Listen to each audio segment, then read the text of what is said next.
President Donald Trump became the first president to attend the March for Life rally in its 47th year on the National Mall on Friday. "It is my profound honor to be the first president in history to attend the March for Life," Trump proudly declared at the gathering on the National Mall preceding the march.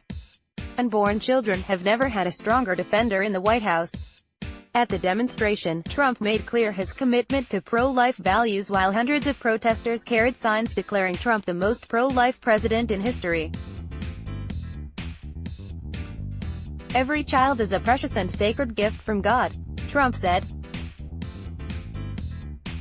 "When we see the image of a baby in the womb, we glimpse the majesty of God's creation." The crowd was eager to welcome Trump. The announcement that the president would appear was made just 2 days earlier on the 47th anniversary of the Supreme Court decision legalizing abortion in Roe v. Wade. "I lost my mind," said Vincent Patton, who flew from Seattle to attend the march. "It was incredible. Was so excited." Crowd reacts to it. Real Donald Trump coming on stage. Thousands of pro-life demonstrators held up signs offering Trump their blessing into the movement, despite the many who were initially skeptical of Trump's commitment to the sanctity of life. "I was a little skeptical at first," said rally attendee Ken Berman sporting a pro-Trump hat, but added that after 3 years of Trump in the White House, his concerns have largely been abated by the appointment of conservative judges. Donald Sweeting, the president of Colorado Christian University, which brought about 200 students to the march, also said he was skeptical but that Trump had earned his trust on abortion. "There's never been a president to challenge the abortion industry quite like Trump," Sweeting said.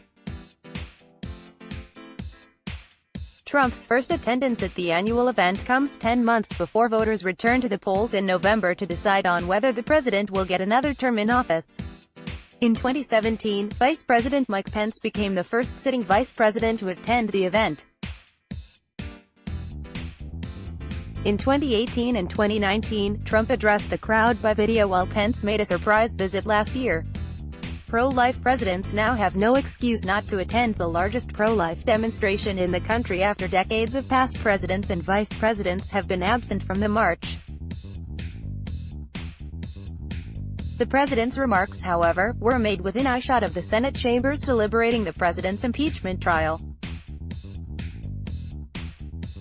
And although the March for Life is a bipartisan event, Trump criticized the extreme abortion views of the Democratic Party, which is less than 2 weeks away from their first primary of 2020. "They're coming after me because I'm fighting for you," Trump said, "and we are fighting for those who have no voice. And we will win because we know how to win." Trump took a swing at far-left critics and chastised Democratic attacks on faith-based charities.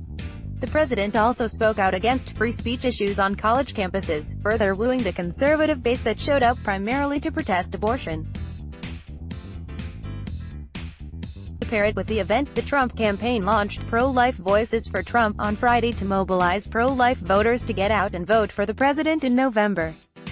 The group is led by Marjorie Dannenfelser, who also led the coalition in the 2016 general election and is the president of the Susan B. Anthony List, a group endorsing pro-life candidates for office. Dannenfelser admitted that she too was skeptical at first of Trump's commitment to pro-life issues and actually opposed Trump in the beginning. 4 years ago, Dannenfelser even wrote a letter to Iowa voters urging Iowans to support anyone but Trump in the 2016 Republican caucus because when it came to abortion, Mr.